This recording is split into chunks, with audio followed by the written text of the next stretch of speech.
국민 여러분, 안녕하십니까? 여기는 대한민국 대표 정치 전문 플랫폼 한국정치TV입니다. 이재명 더불어민주당 대표가 지난 1월 12일 신년기자회견에서 제안했던 30조 원 규모의 추가 경정 예산안이 국회에서 좀처럼 관심을 모으지 못하고 있습니다.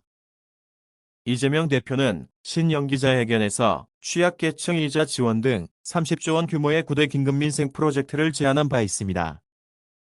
하지만 정부와 여당에서는 이미 이재명 대표가 추경안을 제안한 즉시 부정적 입장을 밝혔습니다.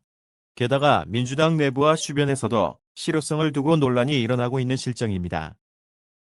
국내 언론 매체들이 보도한 내용을 종합하면 이재명 대표는 지난 1월 12일 신년기자회견에서 무주택자의 임대차 보증금 대출 이자를 낮추는 대책이 시급하다고 말했습니다. 또 코로나 위기 이후에 폭증한 부채 문제도 해결해야 한다고 했습니다. 이와 관련해서 민주당은 임차 보증금 이자 지원에 4천억 원이 코로나 부채이자 감면엔 12조 원이 소요된다고 설명했습니다. 이날 이재명 대표가 함께 제안한 핀셋 물가지원금 1개, 차주, 저금리 전환대출 등 9가지 정책에 필요한 예산을 모두 합치면 30조 원이 됩니다. 이재명 대표가 검찰 소환 대비한 연습을 한 것은 정진상 전 민주당 대표 정무조정실장과 김용전 민주연구원 부원장 등이 구속된 때를 전후로 한 때입니다.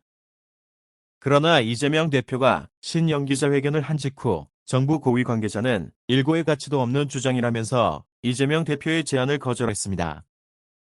그럼에도 불구하고 이재명 대표는 자기가 내놓은 9대 프로젝트를 관철시키겠다는 생각을 거듭내 보이고 있습니다. 이재명 대표는 1월 16일 비공개로 열린 최고위 회의에서도 긴급민생 프로젝트와 관련해 입법은 어떻게 할 것인지, 해외 사례는 어떻게 되는지 구체적인 액션 플랜을 만들어 오라고 지시한 것으로 알려졌습니다.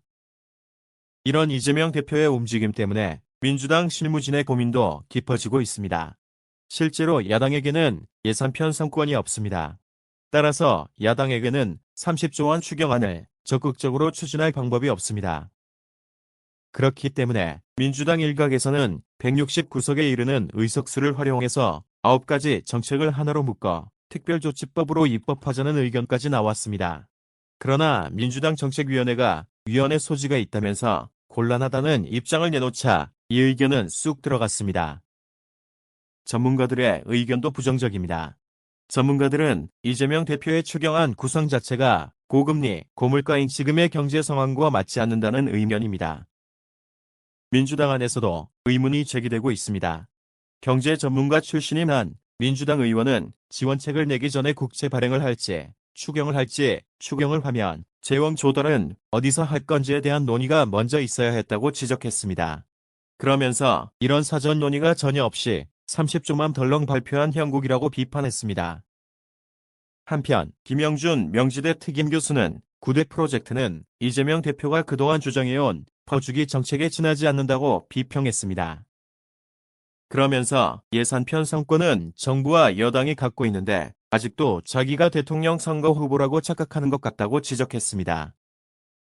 이어서 김영준 교수는 민주당은 국회에서 다수의 의석을 갖고 있는 정당답게 경제 상황에 맞는 진단과 대책을 내놓아야 한다고 지적했습니다. 지금까지 대한민국 대표 정치 전문 플랫폼 한국정치TV였습니다.